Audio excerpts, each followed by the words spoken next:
Series terbaru Prilly Latuconsina yang berjudul 5 Detik dan Rasa Rindu membuat dirinya harus berperan menajdi anak SMA. Meskipun kini usianya sudah menginjak 25 tahun namun dirinya masih sangat cocok memakai seragam putih abu-abu itu.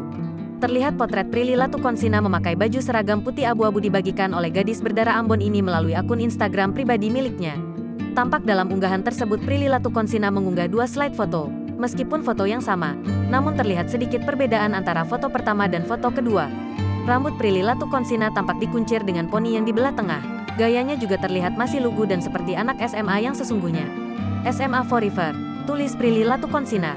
Meski diminta untuk memerankan sosok anak SMA, namun Prilly Latuconsina meminta agar ke depan dirinya tidak memerankan peran anak SMP. Asal jangan nanti dikasih peran anak SMP ya, sambung Prilly Latuconsina. Hingga sahabatnya Iman Usman mengatakan bahwa Prilly Latuconsina sebenarnya baru pulang les bahasa Inggris.